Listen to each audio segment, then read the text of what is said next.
মৰিয়নীত বৃহৎ পৰিমাণৰ brown sugar জব্দ। মৰিয়নীত চাৰিওফালে নিৰ্বাচন প্ৰচাৰ চলি থকাৰ সময়তে 10টা চাবোনৰ বাকচত প্ৰায় 20 লাখ টকাৰ ড্ৰাগছ জব্দ। মৰিয়নী নিউ সোণোৱাল ফৰেষ্ট গেটত অসম আৰক্ষীৰ বিশেষ শাখাই গোপন সূত্ৰৰ পম খেদি NL07CA 7274 ভেনু গাড়ীৰ সৈতে ব্ৰাউন চুগাৰসহ আবু শ্বেখ নামৰ সৰবৰাহকাৰীটোক আটক কৰে।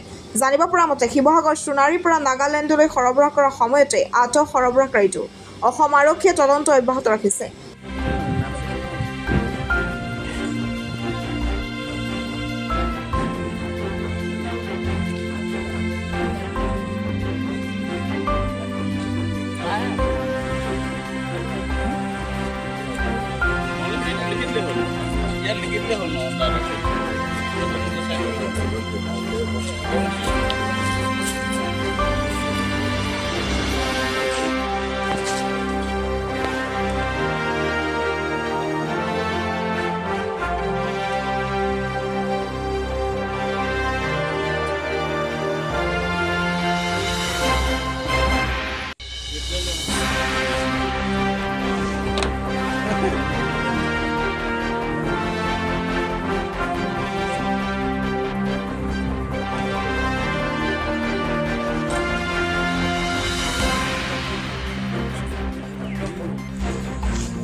সেইটো ইনফৰমেশ্যন বেচিছত মানে খবৰ পাইছিলোঁ এনেকৈ ড্ৰাগছ আহি আছে বুলি যোৰহাটলৈ। সেইটো ইনফৰমেশ্যন বেচিছত মই DSP হেডকোৱাৰ্টাৰ আৰু OC আৰু IC ডেভেলপাৰ এইখিনি মিলি আমি এটা চাৰ্চ কৰিছিলোঁ। তেতিয়া এখন ছাছপেক্টেড গাড়ী পালোঁ নাগালেণ্ডৰ।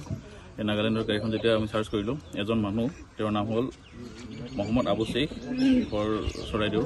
তেখেতৰ গাড়ীখনত আমি 10 পেকেট ছাছপেক্টেড ব্ৰাউন চুগাৰ পাইছিলোঁ, মানে কনচিল কৰি থোৱা অৱস্থাত। আৰু পিছত যেতিয়া আমি ড্ৰাগছকেইটা টেষ্ট কৰোঁ, পজিটিভ পাইছোঁ। প্লাছ এইখিনি টোটেল ৱেইট এতিয়ালৈকে 122 গ্ৰাম হৈছে। কিমান মূল্যৰ হ'ব গোটেই? প্ৰায় 20 লাখ টকাৰ হ'ব। মৰিয়নীৰ পৰা সূৰ্যদাসৰ ৰিপৰ্ট, NX প্ৰেছ।